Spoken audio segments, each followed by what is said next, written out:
Welcome to this episode of Vote Like a Texan. I am visiting with John Hash, who is a Democratic candidate for House District 50 in Texas. And it is a field. There's 6 candidates in the Democratic primary that is on March 3rd. Early voting starts February 23rd. But it really highlights the importance of voting early, voting in your primary, and making sure that we can send the candidate that you're voting for on to either a runoff or the general election. So I'm starting there because we're in January and we're thick into it. But John Hash, thank you for joining us today. Justin, thanks so much for having me on Vote Like a Texan. I'm very excited to be here. As you might know, first-time candidate, there is a bit of a learning curve. So whenever I'm available to speak with somebody about why I'm running, get my name out there, taking that opportunity to express, what led me to run for office. So I appreciate the opportunity. Well, a first time candidate, I applaud the initiative of going through just the filing process. And I think we can start there is what did you learn when you decided to run and had to go through that process? So first, when I decided to run, it came on I believe it was a Tuesday, because it was the day that James Tallarico announced that he was running for U.S. Senate. I got the text in the morning, and in that evening, I was very excited, but at the same time, a little worried. I said, "We're losing an advocate down at the Capitol." So then I started looking in. What does it mean to run for office? What are the qualifications? And surprising enough, they're not that stringent for running for office. I believe for a representative, it's 2 years in the state of Texas, 1 year in your district, and you're 18 years old. So once we kind of were able to swipe that under the rug, say, okay, let's keep on going. There was some trainings though that I needed to take. A National Democratic Training Committee set me up, and the Texas Democratic Party set me up to learn how to file for candidacy and how to file with your campaign and with the Ethics Commission to make sure we're crossing our T's and dotting our I's. And so it took a few weeks for me to do that, mostly because my work was done in the evenings after I was able to get my daughter to bed, and I was then focusing on what I needed to submit and file for the state of Texas. Well, it's an interesting process all the way through. And I applaud that you've gotten to this point. And now we're in primary season, and you're probably at events quite often. What are you hearing from voters across your district right now about this race? So we hear a wide array, whether it is from public education in the state of Texas, housing crisis here, especially in the Central Texas area, as well as just general lack of leadership down at the Capitol. In my canvassing, I've spoken to some people that said, yes, I will vote for you during the primaries, but we're moving this summer because of reasons X, Y, and Z of how the state is dealing with their public education. People who have kids and have the opportunity to leave, they're taking it, and they're moving to states on the East Coast who have public education, or states where restrictions, abortion ban is not as strict as it is here in Texas. So we're seeing people who can leave. Those who are here, they're talking about affordability in Central Texas, and how can we adjust and support them as the state representative for the district. And you have a background in education, from my understanding, and looking at that background, education seems to be a focus for you. And where did that come from? How were you involved in education before running for this race? Yeah, it's really my passion. When I graduated from college, University of Texas, I was kind of deciding whether I wanted to go a teaching route, or I found an outreach program. It was called Advise Texas, and they put recent college grads into Title I schools across the state as college advisors. So we were giving opportunities to students when it came to their next steps. It wasn't always college. It could be certificate programs or helping them sign up for their ASVAB if they were interested in military, but we were helping them with their next steps. And that was one of the first places that I saw inequity with our students who were juggling jobs, school, taking care of siblings because their parents were working multiple jobs. I saw it up close, and I just poured my heart into helping the next generation. With Advise Texas, I then worked for another outreach program called GeoForce, also through the University of Texas. And this was a science-based program. We were nationally recognized from the Obama administration in 2015 for our science programming for youth. And it was really about pouring out and helping students sometimes climb out of the situations that they're in by giving them opportunities that they never would have had. So I became very passionate about our future. And that's ultimately what led me to run for office in 2023, I believe, if I have the year right, was when the state legislature cut DEI programming for state entities. And I felt that one, it impacted our programs, but I felt that across the state that it impacted youth and what they're able to do. And sometimes, again, trying to get out of situations that they are living in, something had to change. Um, and that's why I'm here today running for office. Took a small hiatus because I became a stay-at-home dad for a bit, but now I feel very eager to try and give her an opportunity that a lot of kids don't have, and that's making sure that we support our public education, support our teachers, and that we are taking care of our youth, the next generation, because they're eventually going to take care of us. I appreciate that, and I appreciate the call for service in our education system. Is that a comment that you're hearing often throughout your district when it comes to the school districts that you have in House District 50, or are you seeing it as a broader statewide narrative? Um, I do see it very pinpointed within District 50 because we have some schools that are part of Austin ISD that are struggling right now. TEA is looking to possibly take over Austin ISD, and parents are very concerned with that because they're now lose a bit of their autonomy in choosing their school board when TEA comes in and overtakes the district. So when we talk about that, parents are concerned very much, not just here in Central Texas, but yeah, across the state. But I have heard it very pinpointed to certain schools that are struggling. Um, uh, in my own backyard, we have an elementary school that is in need of support and help, and this is one of the areas where I want to say that it is responsibility for us to support educators and teachers and make sure our schools have the funding to hire a sufficient number of educators to keep classrooms in manageable levels, because I feel that's been one of the leading causes of turnover in our teachers, disruptions in our classrooms is when teachers have 30 plus students in a classroom. It is very hard to maintain that throughout an entire day with kids. Now, you're new in running for office as a state representative candidate. You're across your district. Can you describe what District 50 entails? Like, where is that geographically in the state? Yeah. So, believe it or not, Justin, it doesn't look gerrymandered. It has a rather square-ish shape, but it is northeast Austin and a little bit of southern Pflugerville. So we're utilizing highways like Mopac on the western border, Breaker Lane, which is a very prominent road in North Austin there. Um, Part of 290 that is southern border, almost whips around out to 130 before it goes back north and encapsulates southern Pflugerville with the Pecan Drive slash 1825. So it is very densely populated. We're not very large geographically. It's very dense populated groups that's filled with a lot of renters, neighborhoods of homeowners, but we have a ton of renters. I believe the majority of residents in this district rent. Um, and it's one of the more diverse populations. We have pockets of diverse population along our Lamar corridor up in Pflugerville. So it's a very diverse district as well.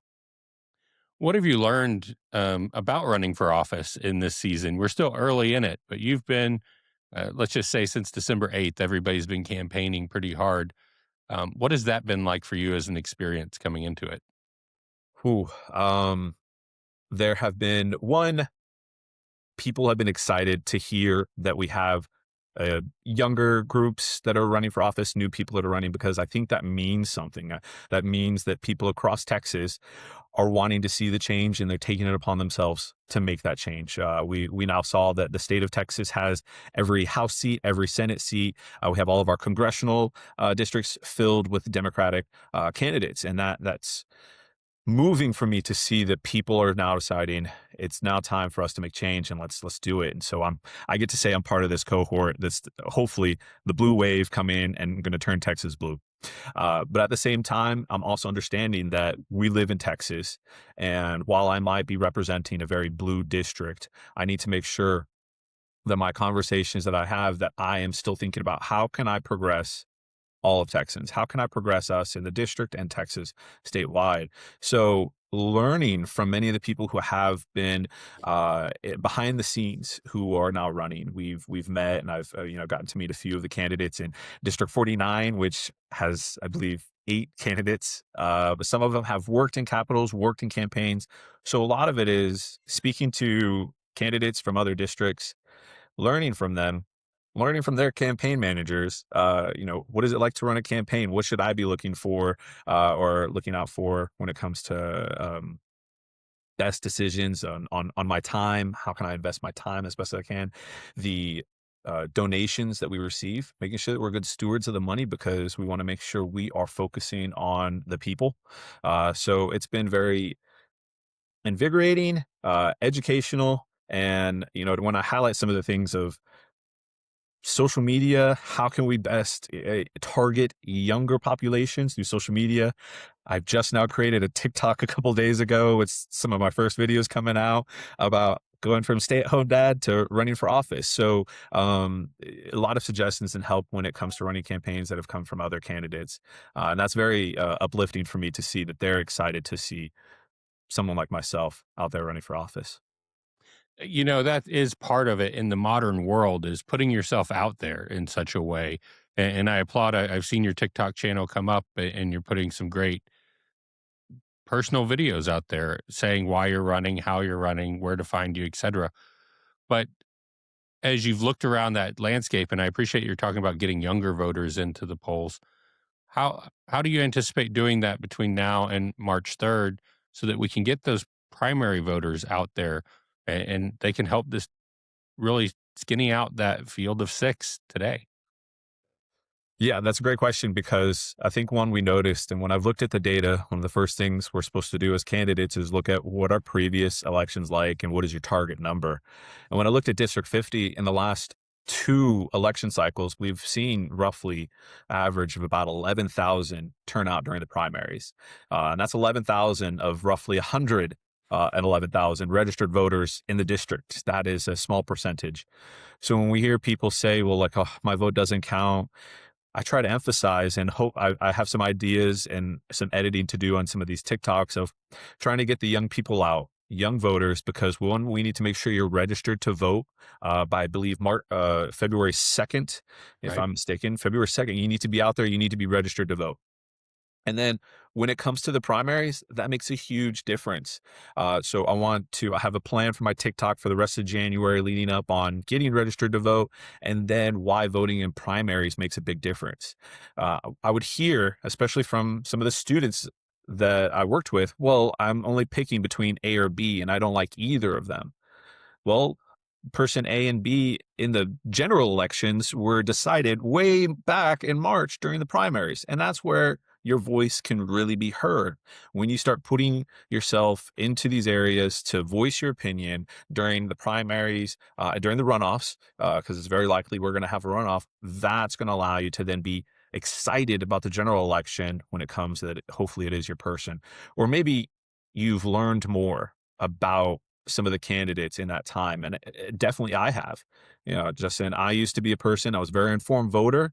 But now as a candidate, I've met candidates that are statewide candidates, like for agricultural commissioner, Clayton Tucker, railroad commissioner, John Rosenthal. And I'm like excited about supporting them now, excited about supporting Right. them early on rather than down the road when it's election time. So yeah, TikTok is one of the things that I believe will help push and engage more voters. And I hope to kind of see a little bit more trending as I continue to put them out about here's my experience, here's why it's important to vote, here's why you need to get out there and register, and you need to let your voice be heard during these early times. Because if we want to make change, it doesn't happen overnight. It takes planning, it takes preparation, and you just need to do a little bit on your side to make sure you can be part of that change.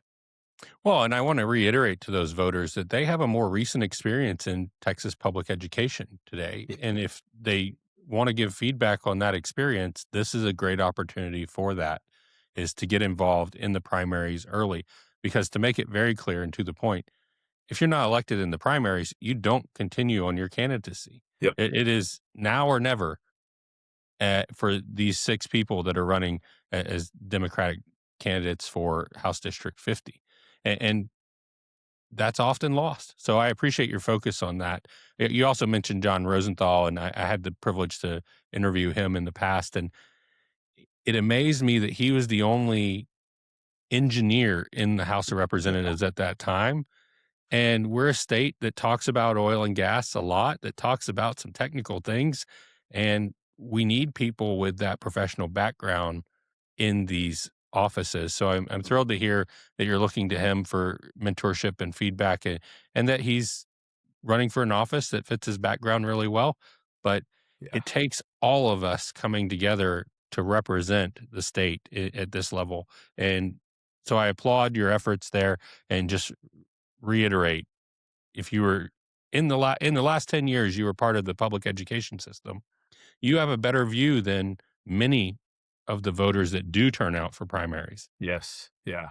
That is true. And also, Justin, I hope it's not a one and done for me. If I'm not successful here during this campaign, again, I've mentioned that there are statewide candidates that still need our support from those months of March until November as we try and turn Texas blue. We try to have those statewides. Inspirational for me. James Tallarico, current representative for our district, running. And again, he has his first hurdle with his primaries, but whoever it is, whether Tallarico or Crockett, pushing and trying to engage people so that we can have that opportunity to bring them on board. And I mentioned Clayton Tucker. We see, even our um, comptroller, we have multiple people running for comptroller who, when we have discussions with people, they don't know what our comptroller does.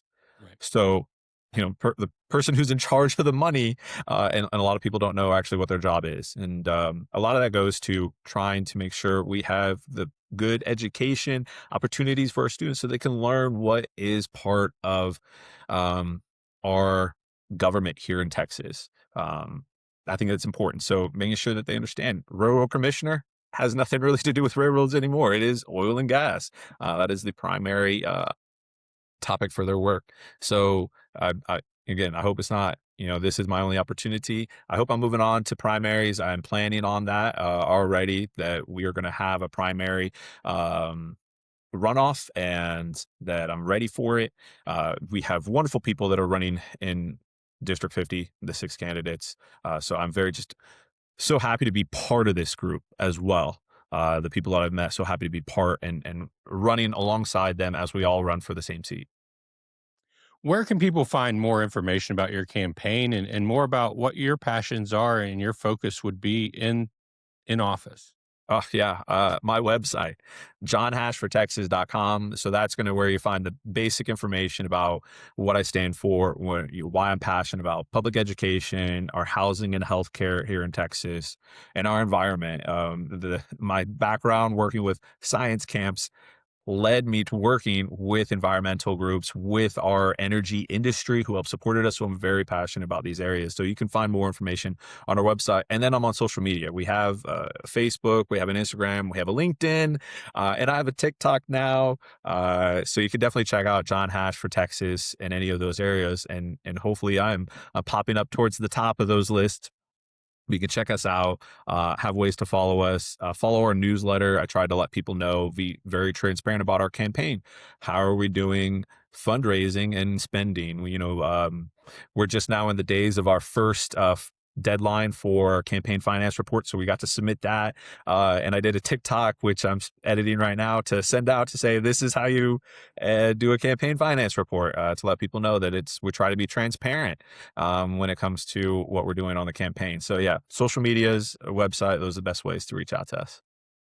There's a lot of information out there. There's a lot of moving pieces, but there's a lot of work that people don't recognize as being when you're a candidate. The filing is a good example.